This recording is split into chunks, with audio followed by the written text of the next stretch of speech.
Good morning, everyone. I'm Sean Stanley. I'm the head of Globe Content Studio, which is the content marketing division of the Globe and Mail. And on behalf of the Globe and the studio, I would like to welcome you to this morning's discussion. So we are now celebrating the 3-year anniversary of MarTech Mornings. So we've been going for quite some time now.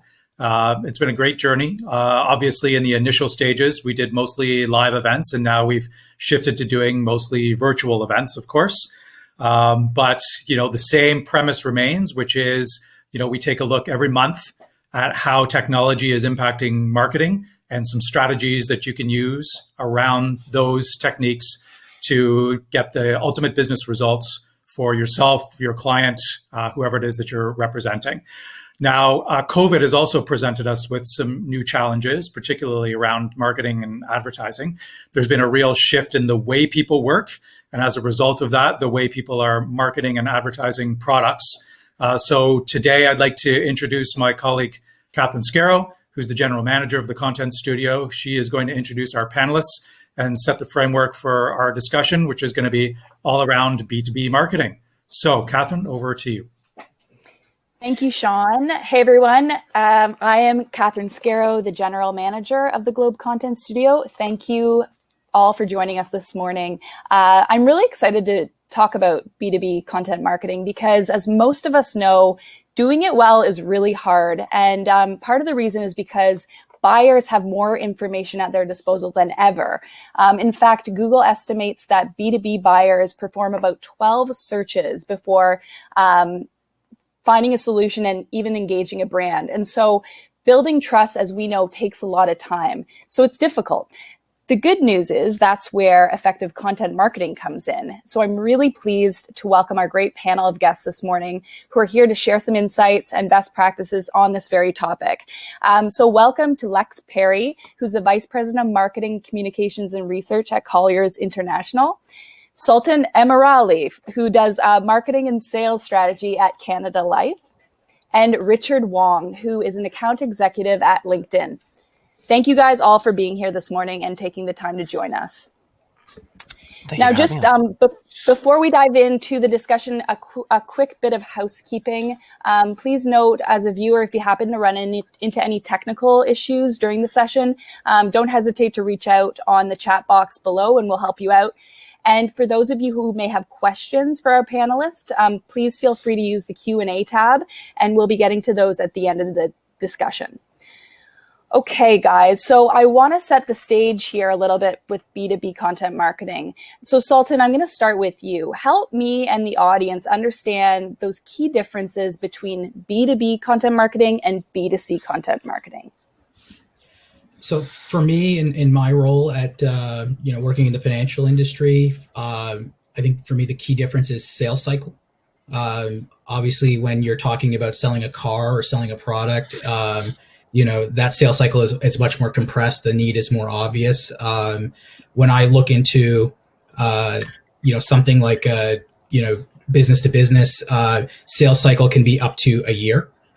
You're clearly not making that sale in a lot of cases with the first contact, and you want to kind of set that up. So what you want is content marketing that to me builds trust, explains what you do, because it's a bit different than a consumer brand, right? And obviously at Canada Life we do a bit of both. You have to have the consumer brand and the B2B side when you're talking to advisors, but for me it's about building trust. The other thing I like to use content marketing for is screening prospective customers, because not everybody is a good fit for your company, right? And if your content marketing can help you screen and get better leads in the door, then that's a good thing. And so to me, those are the main differences between your B2C and your B2B.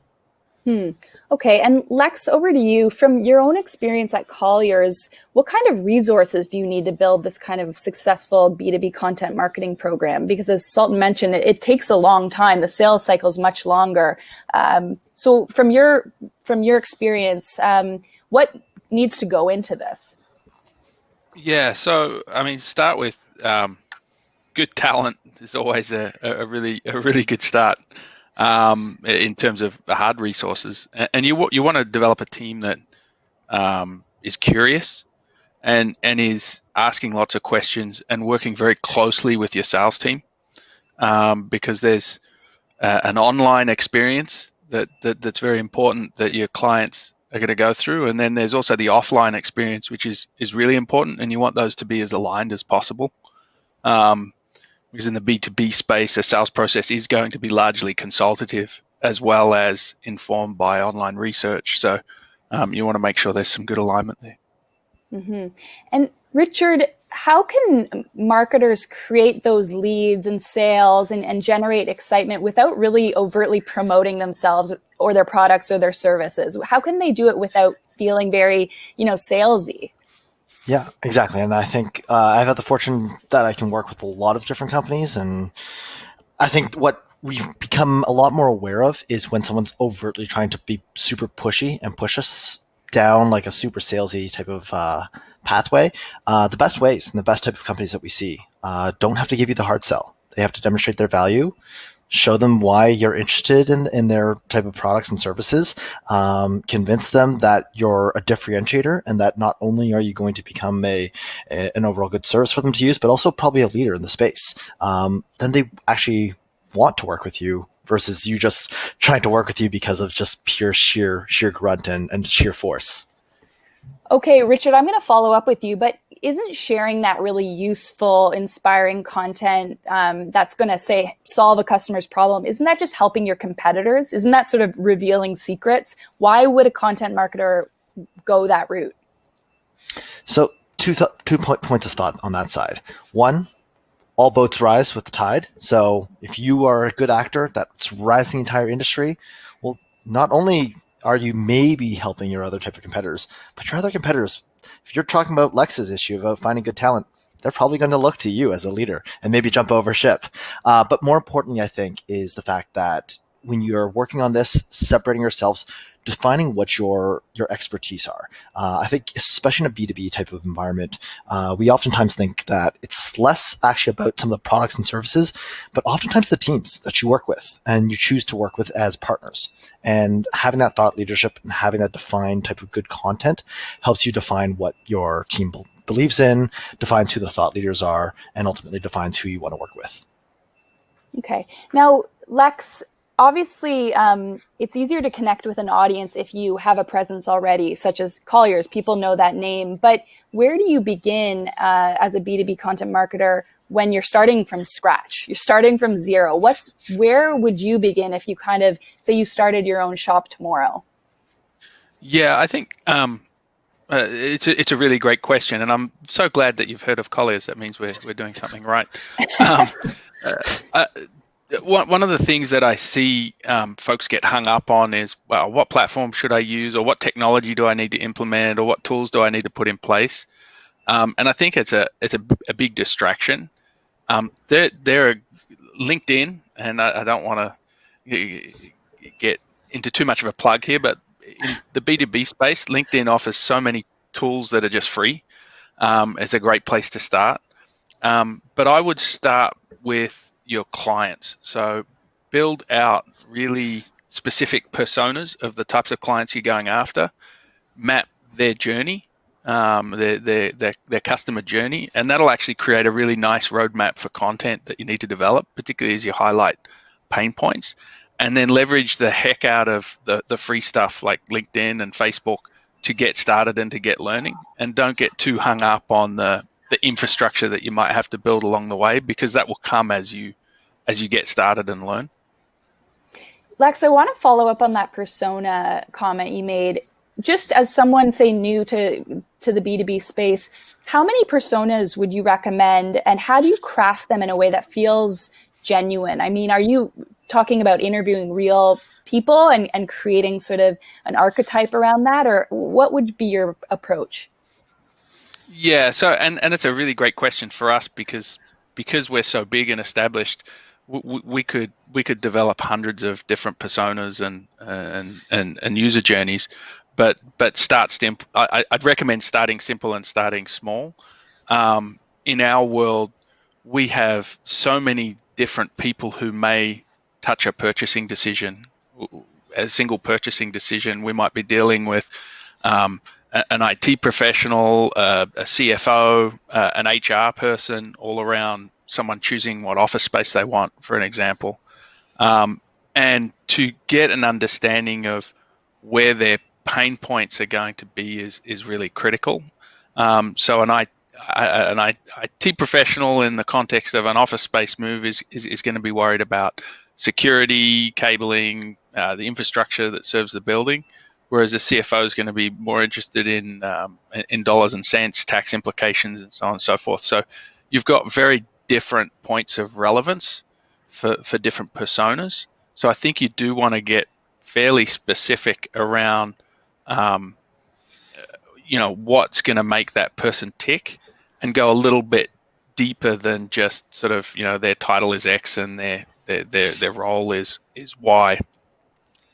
And then the final point, how do you do that? Hire people who are really curious and get them out talking to your sales teams, and if possible talking to customers, because that's where that sort of tacit insight is going to come, and that connection to a client group. I love that. Start small, start simple, address pain points. And honestly, from there, I think the insights will come in the content. So that's really great advice, Lex. Now over to you, Sultan. So it's one thing to be kind of enthusiastic when you're kicking off a content marketing program, but what does it take to build a sustainable one? Because as we know with B2B, it's a long game. It's not one or two pieces of content, we're done. How do you continue that commitment? And just from your own personal experience, what does it take to really stay in it and be successful? No, yeah, that's a good question, because I think we all know somebody who's gotten really enthusiastic, jumps in, and then burns out after a month, right? And so, the very simple answer is a content calendar. I think the longer answer is, similar to what Lex was saying.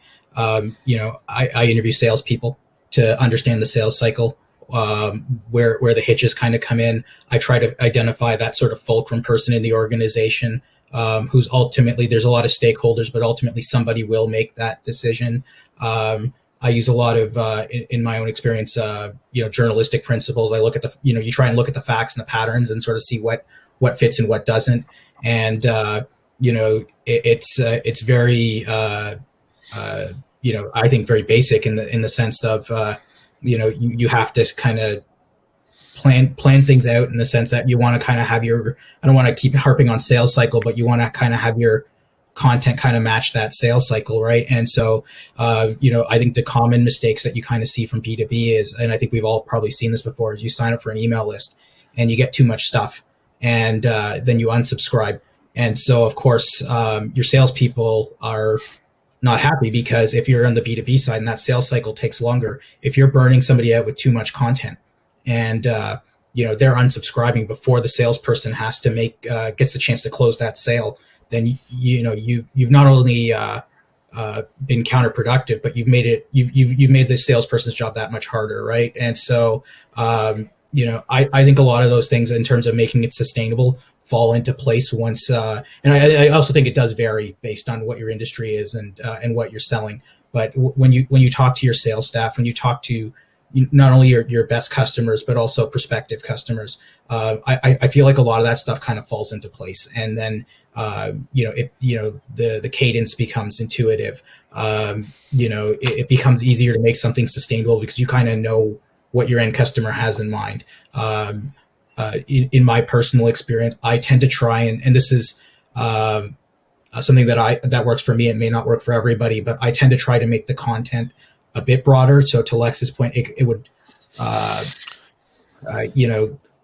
sort of identify, a lot of people in the organization would identify with the content and see some value in it. And then I use I niche down with the distribution mechanism. So if I'm putting it out on LinkedIn, then I can do very precise targeting of whether it be purchasing managers, financial advisors, that sort of thing. So I try to niche down when I'm distributing the content, but I try to keep as broad a tent as possible when I'm building it out. That's really good advice. And Sultan, you you mentioned content overload and that kind of dissuading customers and having them unsubscribe. So nice segue to my next question. And I wanted each one of you to provide one reason why, just one, but there are lots, one reason why B2B content marketing programs fail. And so Sultan, you're covered off. But Richard, what about you? What's something you see that really is a mistake and can actually lead to failure?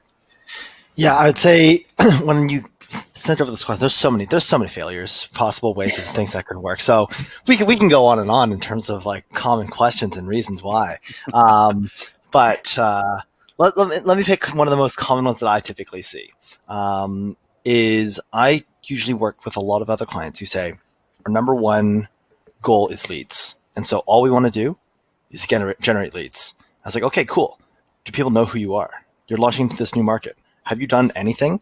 And the example that I share, depending again on the person, is you're either that one guy who goes to the bar and asks everybody for their number right away, and you're just going in straight for the close and going for the lead, or you're the person who's like the used car salesman who's just trying to push. They're like, hey, download our white paper, and like, I have no idea who you are, or like I don't know if I want to book a demo with you. Demonstrate some value. Introduce yourself. Talk about why you're really good, like what makes you different than other people. And I think once you go down the overall pathway of thinking about what are the right type of metrics for you to measure your content marketing, then you're going to become a lot more successful. I think a lot of times content marketers just think they can throw a bunch of money, all of a sudden you get a bunch of leads coming in, and that's all of a sudden going to become a long-term strategy that's going to be good for you. And I think that's oftentimes where things fail. Interesting. Okay. So I'm hearing you got to be a bit patient and don't treat your customers almost treat them like you're dating. I mean, I think you want to kind of make a good impression, and, that takes time. Lex, what about you? What's a common failure that you've seen? Yeah, I agree. I think one of I'll see a lot of times the initial content piece is fantastic. It builds trust, it's solving a problem, it's interesting, it's relevant, but it's that next step that gets failed. So I mean, my personal pet peeve is, receiving a phone call or an email from a sales guy saying, hey, let's meet, or I want to present my solution to you, 8 minutes after downloading some report online. I haven't even read it. So it's, making sure that you're nurturing and not, like the first step is good and the last step is good, but there's a whole bunch of stuff in the middle that still needs to be addressed, because your ultimate goal, at least for us, is really around building trust and building credibility. Now, we absolutely don't always get that piece right. We've got a lot of very enthusiastic salespeople, so making sure that you've got what you're doing online and offline, really well connected around the strategy is just key. These are all great examples. And I think the reason we laugh is because we can all relate. We've all seen that before. So I appreciate you guys sort of sharing those with me. Richard, I want to now move into another portion of the session where I want to look at the influence and impact of COVID-19, because obviously in the last 8 months, a lot of things have changed, including B2B marketing. So, just maybe to kick the discussion off, how, from your perspective, I mean, you're working from home now, how has the environment shifted, even top line, since the lockdown? Yeah, so thanks for the question. And I think this is actually a perfect example of how things have shifted. If this was in another type of scenario, we'd probably do MarTech Mornings in person. We'll grab a coffee. We'll have some chit chat with everybody else in the crowd right now. Things change. And I think that's exactly part of the shift, is where a lot of B2B historically has been either trade shows or traveling around to different type of conferences or print materials, or a lot more I would consider traditional ways of, if you think about the whole digital evolution, B2B is probably one of the more laggards in terms of overall digital adoption, broadly speaking. And I think that this whole COVID-19, this pandemic, all this stuff has accelerated those timelines significantly. And so we feel definitely the brunt of a lot of that at LinkedIn. It's great. We work with a lot of different audiences, but also just seeing a lot of the different type of companies. That means taking your events that would normally be in person online. It means you have to focus on nurturing. It means that your sales team that typically would have been going out to find a lot of other type of meetings, they have to change and evolve the ways and how they start to work as well. And that means that if the sales team's changing, the marketing team who's helping to work with the sales teams is also changing fundamentally too. And so I think this has really become kind of almost an accelerant towards this whole digital evolution for how companies start to operate in the future. Yeah, for sure. And Sultan, what do you think from your perspective? What's really changed the most when it comes to B2B marketing? Yeah, I would second. I was nodding my head everything Richard said, because a lot of the advantages of being a large company have been blunted. That large sales force that can go out and pound the pavement, the idea that you can hold these sort of large events where you can press the flesh. It really is about demonstrating value and understanding how you could be helpful to your customers, because all of a sudden a big company and a little company, if they both do the same thing, that 100-person sales force is no longer an advantage, right? And you can it's so much easier. I think there are actually more advantages to being a sort of small and medium-sized business if you have the right product and you have the right offering. And you're going up against a large company, how much of an advantage do you have if you can do a Zoom call and you can put the CEO on the call, right, to close a sale or to talk somebody through something, right? Like those are, I think people sort of, have to lean into the advantages that are, it's like anything, circumstances dictate actions, right? And it's incumbent upon us as marketers to kind of adapt to the new circumstances, because I think a lot of these changes are going to be permanent, particularly on the sales side. I think talking to some salespeople I know, they're getting kind of comfortable at home. I don't think they want to go back out on the road, right? So, so just figuring out what changes are permanent and what changes are temporary is going to be an interesting thing going forward. But to me, the main thing is that the playing field is definitely evened out. Right. I do want to get back to that question, Sultan, around what changes you anticipate will be here for the long term. But Lex, before we do that, I want you to weigh in. What's a big change that you've encountered since COVID-19? Yeah. From a positive perspective, geography doesn't matter as much anymore. So, where we used to have content, events, in-person events that would be somewhat content-based, integrated with stuff we're doing online and so on and so forth. Me being here, I'm in Vancouver. I wouldn't have been able to attend this event in the past. So geography really doesn't matter, which has opened up some really interesting opportunities for us in terms of scaling some of our content initiatives. But it's also made us think about how do we make our content less locally relevant and more cross-market relevant. And the other key factor that has really impacted us is just the operating time frame for content initiatives and content development. In the past, we might be able to take 3 months to do some fairly deep research on a topic to produce a report or some white paper. We're not really in a position to do that right now because everything's so uncertain with where the market's going and where the future of workspace is going, that we have to really shorten our timeframes and almost think more like a newsroom from a content development perspective in terms of the timeframe from conception to execution. It's an interesting point you bring up about timeframes. I've even noticed personally, I love reading about trends and trend reports, and I've noticed that there aren't as many out there right now, because even if you look at trend reports from, say, January, February, they're totally out of date now. And I think there's a bit of hesitation on predicting the future is very difficult. We actually don't really know, but we can certainly make some, well-educated guesses. And I keep turning to this idea of never waste a good crisis. So I think in my own organization, we've innovated quite quickly and adopted to the new landscape. And I'm curious, within your own organizations, what's something you can share that your company has done that's actually been pretty successful since COVID? And Richard, maybe I'll start with you. Yeah. So going meta in terms of how LinkedIn and how Microsoft operates, I think one of the biggest changes, myself, I'm a big extrovert, so I love going into work. I love going to my office space and seeing all my other colleagues and not seeing them for a long time. Like, I haven't seen a lot of these people in person for it's almost like 9 months now. It's crazy.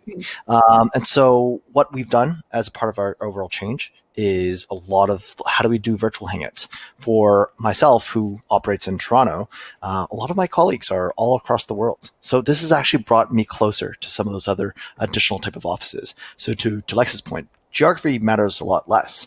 In terms of a permanent change that's happening, that Microsoft, which owns LinkedIn, mentioned that there's going to be a much more flexible work type of environment. And so for myself, I'll be able to work from home half of the 50% of the week itself. So it allows it to have that flexibility, which I think is a really great option for a lot of companies. If you're thinking about this, if they're able to offer this, if you are located outside of the city, if you have kids, if you are just other type of life events that might take a lot of extra time during those commutes, you add a lot more flexibility and allow people to operate with a lot more ease. And I think that's like a really good outcome that, again, we wanted to get there, but we just were a little bit short of getting there pre-pandemic. Right. And Sultan, what about you at Canada Life? What's been something that your organization has done to kind of adapt to the environment? It's actually turned out to be quite successful. Yeah, I think specific to Canada Life, I for people who don't know, it's a part of Great West Life, and so by the nature of the way the company is structured, it's essentially a holding company, right? So you have group benefits and personal individual insurance, and then there's the Freedom 55 advisor channel, and the pieces work together as they always have. But I think there's a lot more understanding now that there's only, when you're talking about the B2B space specifically, there's only one advisor. And so, whereas before there might have been a bit more tolerance for, having one section of the business go out and talk to somebody and then having another section of the business follow up, and particularly for a multi-line brokerage where they're handling multiple lines of insurance. I think there's an understanding now when everybody's communicating through email and everybody's putting on webinars that there is only one advisor, right? And I think there's a lot more collaboration inside the company to make sure that we're only touching this person a set number of times. There's an understanding that there is content fatigue. Nobody wants to be the person who's, I think, doing what we dubbed internally webinar spam, where you're just like, hitting them with multiple webinars every month. So I think a lot. I'm hopeful, and I think it will be the case that a lot of those changes are permanent. Where we, we've always put the advisor first, but that now it's going to be very militant about that and making sure that the number of touch points are limited, and and that we're making sure that the experience is good for the end customer, and it's less about. And I think this happens in any large company where you kind of get fixated on your own goal and you don't step back and look at that larger that larger environment, right? And so I think we're doing a good job of pivoting quickly to make sure that. We're all kind of working together towards the same goal. Right. And Lex, I'll over to you. I mean, the commercial real estate sector has gone through a lot, and I'm curious what adaptations you've made that have I'm just curious from your vantage point, what has been successful over the past 8 months? I'd say sometimes it's better to be lucky than good. Shortly before COVID, we started rolling out some employee advocacy programs, which really lean on our using our professionals as a channel and a network, predominantly through LinkedIn, which was not new to us, but being a bit more prescribed in the programs that we were delivering there, and that's worked phenomenally for us, particularly throughout COVID, has really accelerated that, and having that in place has been really important, because people aren't able to connect with people in the office, they're looking for their own personal identity. So to help your employees create an identity for themselves based on content that your organization is either developing or even just curating, has enabled them to stay relevant to their clients. And in our world, where we've got, say, 1,500, well, I think it's almost 2,000 people across Canada now, they have tremendous networks that are really tied in to our core target market. And so employee advocacy has just been phenomenally successful for us, leveraging the network of our people through tools predominantly like LinkedIn, but also even Instagram and Facebook to a lesser extent.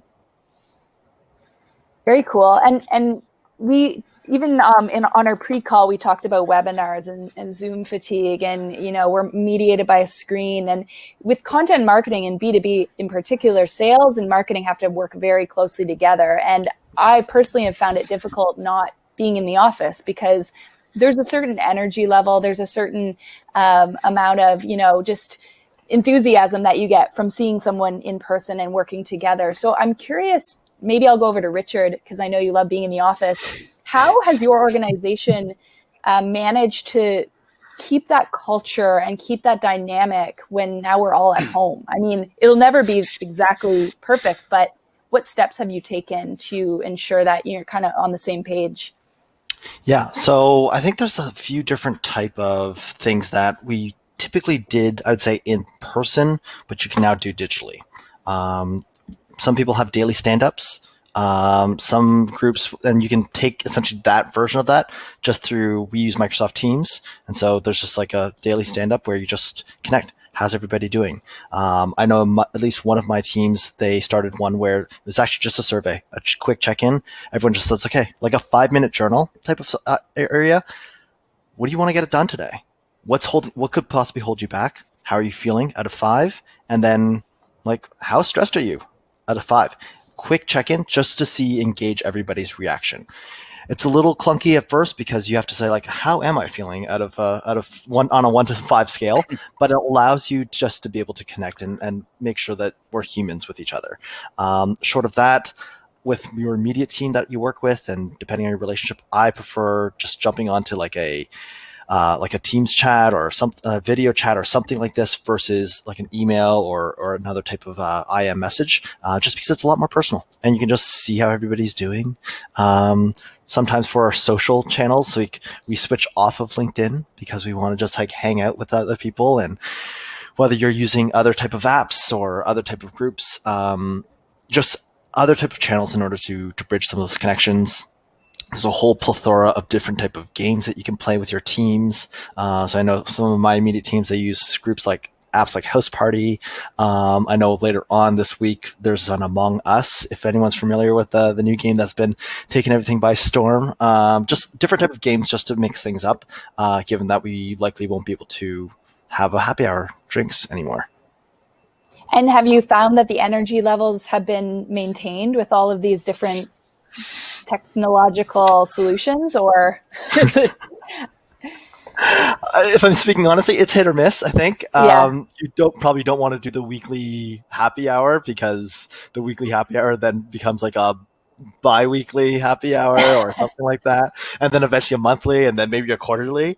But I'd say if you mix up the different type of activities, I'll also give a plug for a lot of the different type of creators who are out there who are helping to make some incredible experiences. One of the ones that we've been really successful at is Airbnb Experiences.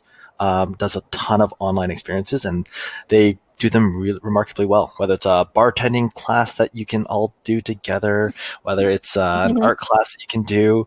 There's a whole bunch of other type of ways and how you can start to still build some of that social time with some of your colleagues, clients, and other type of partners. Very cool.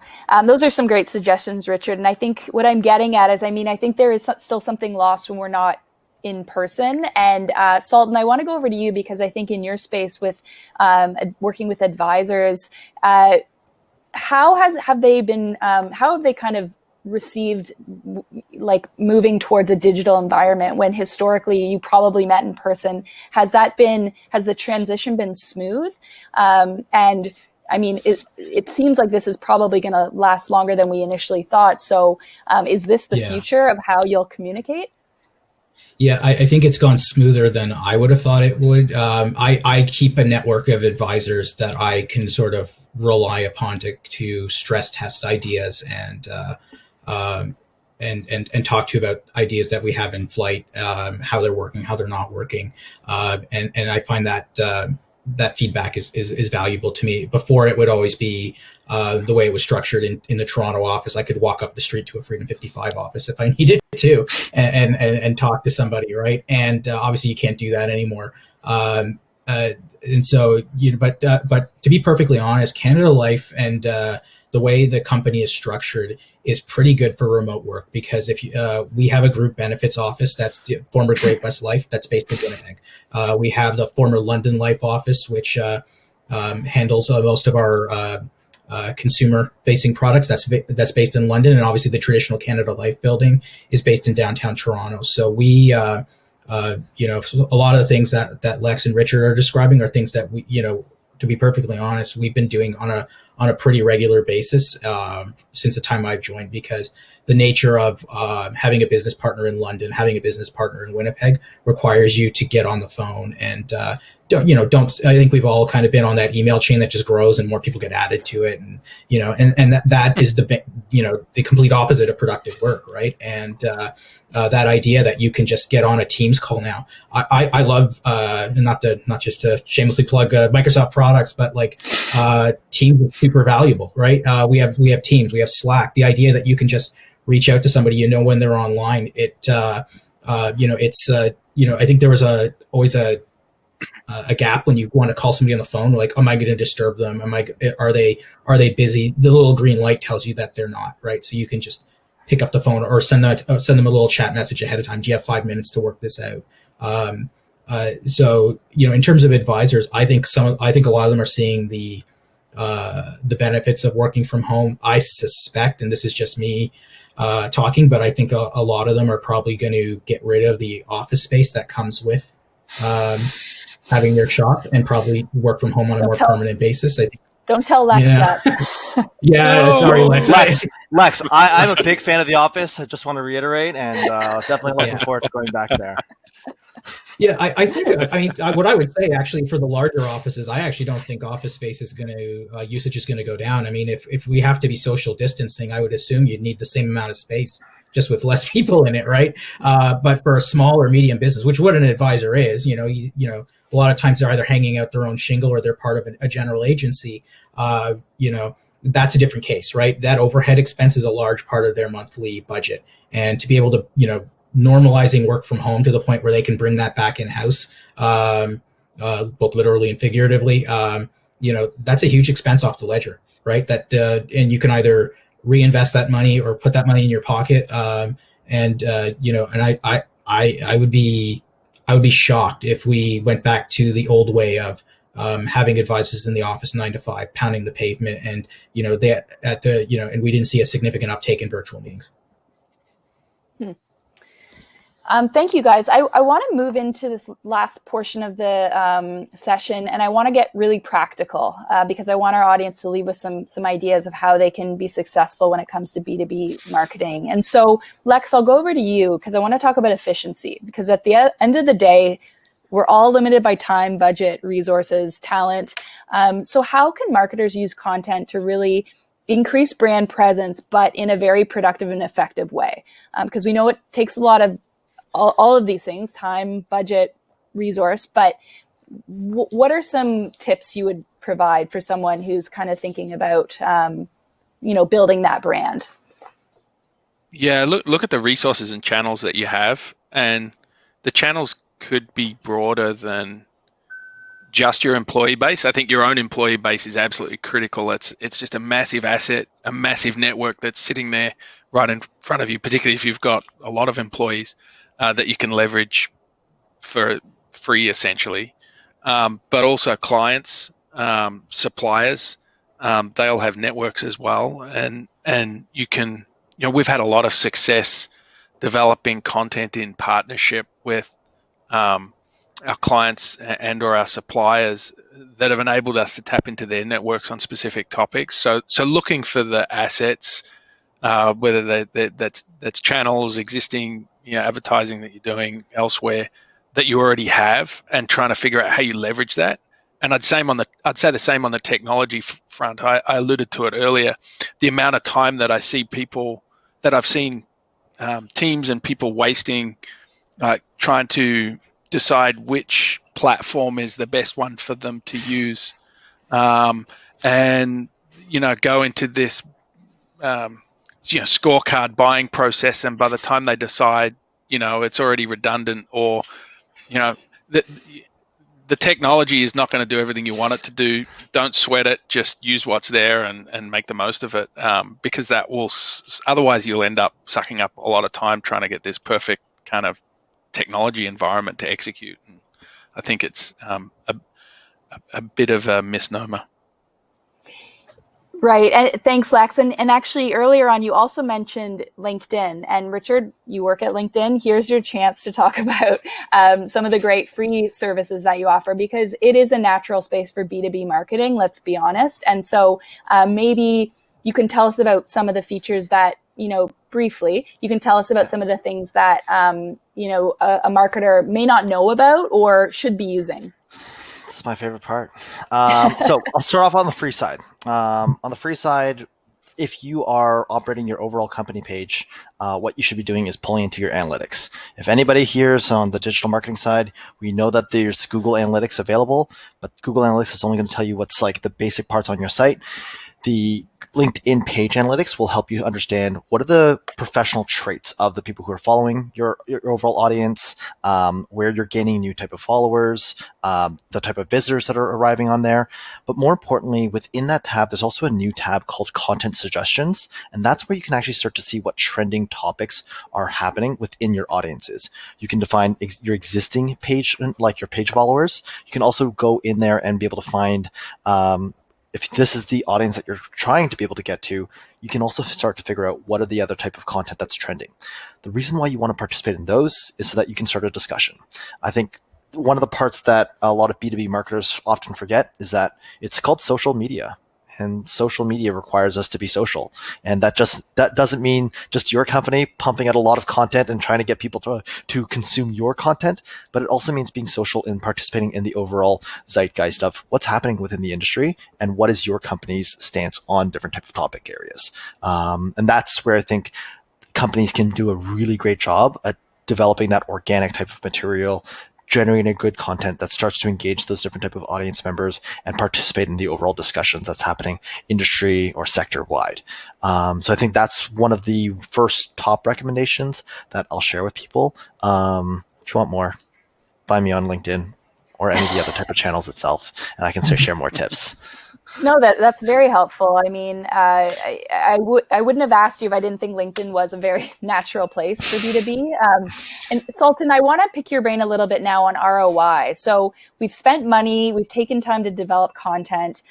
Obviously, this is a massive discussion. In fact, one of our MarTech Mornings was all about how whether or not your content performed, what's the ROI. So I'm kind of asking you a bit of a tough question here, but how do we justify and validate what we're doing as content marketers?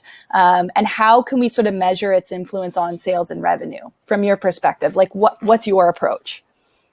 Yeah, so there's, and this is obviously going to depend on how large your company is, right? Because there are, I suspect there are people listening to this who are marketing departments of 1, and there are probably people listening to this who are marketing departments of 100, right? And your measure of ROI is going to be significantly different, because for me, working in a larger company, I get to focus just on product marketing. And so, my ROI is very clearly defined. I put $1 in, I better get at least $1 out, right? Otherwise, my boss is going to, he may not come to my house, but he's going to have some very hard questions for me at some point about why I'm spending his money. I think for a smaller company, there are multiple things that you have to consider, right? Like when you're talking about return on investment, if people don't know who you are you building brand awareness, or are you building trust? I think a very cheap way to do that I would recommend to anybody who's starting out is aggregation. just sharing things that you find interesting and telling people why you think those are interesting. The aggregation newsletter is not something that we use at Canada Life per se, but I think it's a great tool because you get people to sign up for a list. You send them, we'll call it 5-6 links on a regular basis, explain why you think they're important, allow people to, and this is the other thing I would pound the table on, do not use no reply in an email address. Like, it is social, I know email's not social, but it is social. Like, let people talk to you and understand that you're a real person. And, for a smaller business, I don't know how you calculate the ROI on that, but that's essential to content marketing, right? Like, building trust and building connections. And so for me, if it's not a straight dollars and cents thing, I try to look at a very specific metric that's not clicks or opens or something like that. I'll use something like touch points between an advisor and the wholesaler. How can I create contact points between my company and a business that I want to be in business with?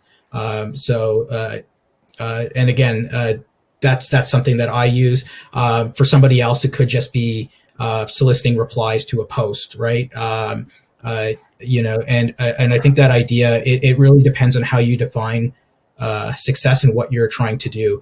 If the ROI will obviously vary. I think the worst case scenario for any marketer is having somebody come out of a corner office and saying, I saw somebody do something like this, right? I want to do something like that. And having a good answer for why do you want to do it? How do you get, because obviously they're very enthusiastic. How do you kind of steer them in a direction that's going to get you that ROI, right? A good example is, not to plug Canada Life, but they sent out a press release today about Canada Life Business Boost, right? And so that is a contest or a grant system where small businesses can apply for a $10,000 grant, to get 2021 off on the right start, right? And so, that's a piece of community event, but that's also a piece of content marketing, right? It's obviously earned media, and not to just make it entirely about me. I think a competitor, Manulife, put out a survey today, financial health survey, which they did with a reputable polling company, and same sort of thing. So how do you measure the ROI on something like that? I think it depends on the tactic and what you're trying to get out of it. It's what I think the short answer, Catherine, is it's not always dollars and cents. You have to have a very defined sense of what you want to accomplish going in, and if you can put up that mission accomplished banner and actually mean it, then so much the better. Thank you for kind of sharing some real examples. I want to turn that on its head a little bit. Can you guys give me some examples of maybe some content marketing programs that you've done that have actually not worked, and what you may have learned from that? Because success is great, but we often learn more when we fail or when we have challenges. So Lex, can I start with you? Are you comfortable sharing that with me? Sure. Yeah, no, happy. We one of the campaigns that comes to mind on this is we had this nice piece of content with a nice offer. It was very a bit more direct responsive than sort of trust building, but it was fairly well targeted, and we actually got a pretty good response out of it. But we hadn't briefed all the people taking the calls on the campaign with enough detail, because we've got obviously lots of folks who could potentially receive these calls. So we didn't manage that customer journey from when they had an interest, saw something, and then contacted us, through to what would happen when they picked up the phone and actually called us. So it was a really disjointed customer experience, and we saw a lot of drop off from that perspective. So making sure you're thinking about what happens afterwards is really key. So mapping out the journey sort of end to end, it sounds like you had a gap there or a blind spot. Yeah, mapping out the journey, but also making sure that you're integrating what's happening offline with the the content piece through to what's happening online when they actually contact someone in your Winnipeg office, for example. Right. If they don't have that context, then it can be a really choppy experience for the client, and that's a mistake that we have made. Right. One of the many. Thank you. We make lots. Well, I mean, we've all failed. I think that is how we learn and grow and figure things out for the next time. So, Richard, I want to ask you the same question. If you could share an example. Absolutely. Okay, so my pre-LinkedIn life, I worked in startup world. Startup world, we actually celebrate failures a ton. And so one of the ones that I'm, I guess, kind of proud to share is I was in charge of the marketing team. We started scaling things up. We wanted to go as fast as possible. Move fast, break things was like the big main mentality. So we wanted to run like an overall webinar, but we realized that a lot of the technical limitations of our IT team, our whole tech setup itself just wasn't able to do that. So our leadership team says, you know what, screw that. We're just going to do this in person, post this on Eventbrite, just drive a whole bunch of traffic through our social channels and see who we end up with. We'll get one of the interns to grab a whole bunch of food and drinks, and let's see what happens. The hard part for this was, and in hindsight, we forgot about the audience. And is our audience the right type of audience that we're building this content for? And what ended up happening is when we attended this over a live session, the majority of the people, and I'm not sure if this is an Eventbrite type of thing, but there's a big portion of people who love to follow free events for the free food and free drinks. And so we had an influx of people crashing our event. And we thought this was super successful because at the very high level, we saw like, oh my gosh, there's a ton of people attending this. But when in reality, there's just people who are looking for free food and free drinks. And so I think there's a couple lessons learned. One, define what our marketing qualified lead looks like. Two, define what like our overall content strategy and who the audience are trying to reach to, and is this the right type of channel for us to add this distribution for this. All in all, we learned our lessons, and we decided that maybe a little bit of planning versus just moving as fast as possible is worthwhile for us to scale. Well, thanks for sharing that story. And Sultan, I'll let you have a chance too if you're interested in sharing a story with us. Sure.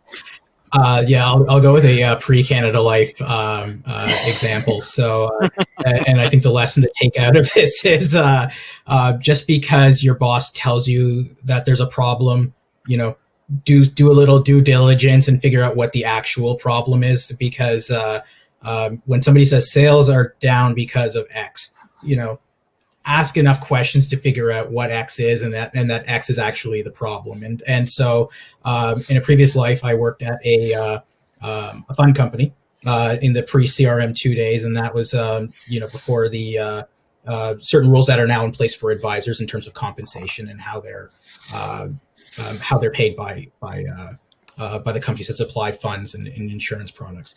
And so sales of product X are dropping, and we need to come up with a great campaign. And so Sultan's going to work, and he's trying to figure it out, and we have all our we put our stuff in market, and nothing's happening. We can't figure out what the issue is.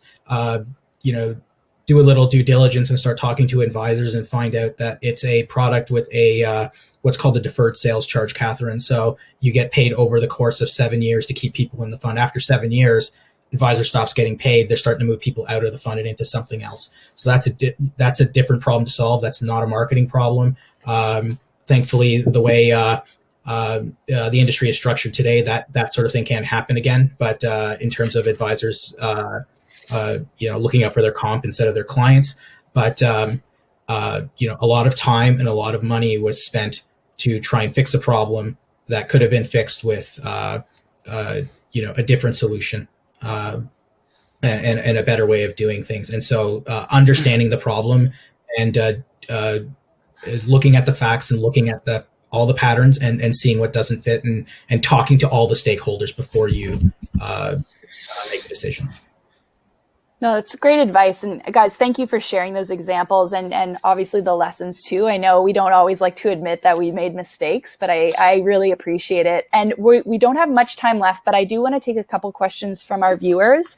I'm actually going to direct this one to Richard because I think it's brings up something he mentioned about making sure you have the right audience. So the question is, outside of social media, how do you target your audience online? What's some advice you could give for marketers who want to find that audience? How do they find them without social media? How do you find your audience without social media? There's a few options. So like outside of social media, like my shameless plug for LinkedIn is that you can still reach that same audience just on other networks that are not linkedin.com, just through programmatically. The other side of this as well is just through the right type of relevant content. So for example, the Globe and Mail, the type of people that are typically going to the Globe and Mail. I'm likely going to the Globe and Mail, less likely for checking out the latest Raptors free agency, and much more likely for actual like business, like similar to when you go into LinkedIn. While we're all still located in the same like four walls, probably for most of this pandemic, we're going on to LinkedIn. We're going to Global Mail when we're at work. Going there because we're wearing our shirts, having our coffee, we're logging in, and it's that type of mindset that you want to reach people at. And so contextually, as well as through the right type of audience, defined by a lot of those professional traits, are probably two of the best ways to make sure that you're spending your money, you're spending your resources on participating in developing both the content and the distribution on the right type of channels. That's great. Lex, I want to ask you this next question. So you've done all this work, you've gotten the audience on your article or your video, whatever it may be, but I'm curious, what type of content from your perspective tends to spur users to stay on the page and to increase that time spent, if you will? From your perspective, is there something that you find works better than other types of content? Well, I don't know if I have a specific answer for that. We do find that relevance and opinion tends to pull a little bit better than just hard data in terms of people staying on site. Videos are tricky one. I would say we haven't cracked video, but we have learned some things that are pretty important in terms of the generally video tolerance is pretty short. Attention span is pretty short, so you really got to get to it pretty quickly, or you'll see drop off. And there'll be a couple of the key things that we've seen. But we're not. It's a tough question. Well, I would say also it's not also one of our core objectives to keep them on the page as long as possible. We want to help them with a problem, and if sometimes a short time on site is actually really good for us, because it's like they get there, they can quickly identify that we can help them, and they call us, or the right person is there for them to contact. So it's not a metric that we put a huge emphasis on. No, thank you for that. And now we're nearly out of time, but I want to conclude with my question. So as marketing experts, where do you find inspiration? And I'm going to start with Sultan. What inspires you?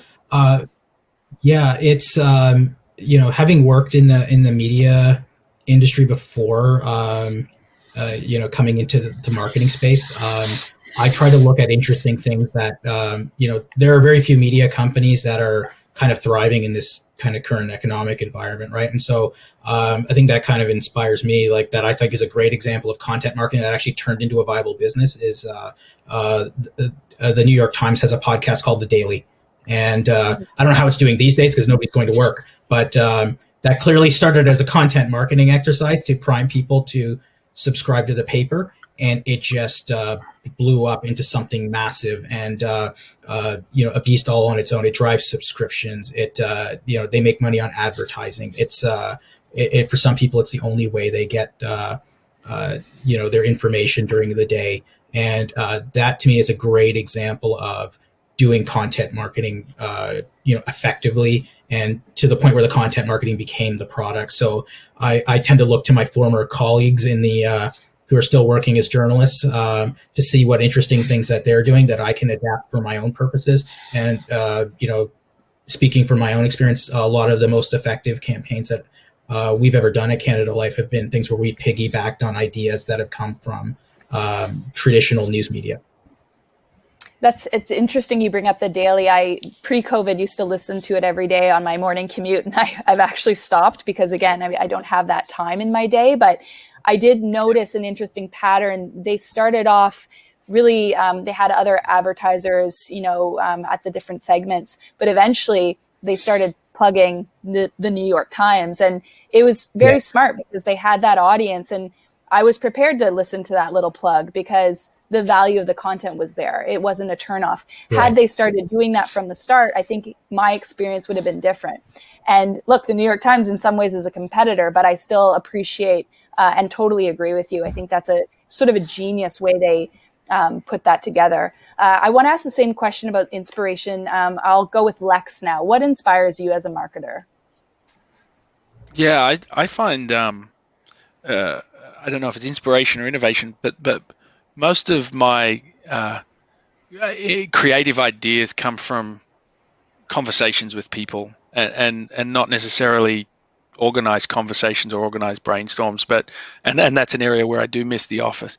But if you're having conversations with an expert and a subject matter, and we've got lots of experts at our organization, which is great, and you really, really listen and you kind of put your hypotheses aside and your judgment aside as much as possible, it's amazing what you can learn and what inspiration and creative ideas that you can get if you're really thoughtful around hearing challenges that they're having, trends that they're seeing, and being curious around why that's happening. And that's probably where most of my inspiration comes from a content perspective and content development perspective.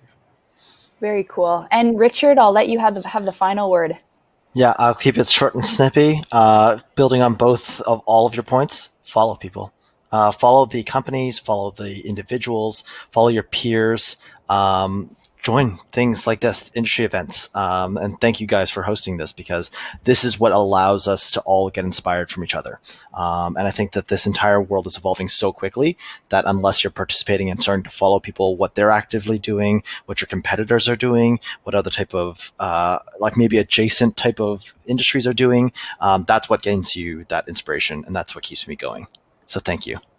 Very cool. And look, guys, sorry, we're 2 minutes over time, but I just want to take a moment and thank you all, Sultan, Lex, and Richard, for sharing your thoughts, expertise, inspiration, even failures when it comes to B2B content marketing.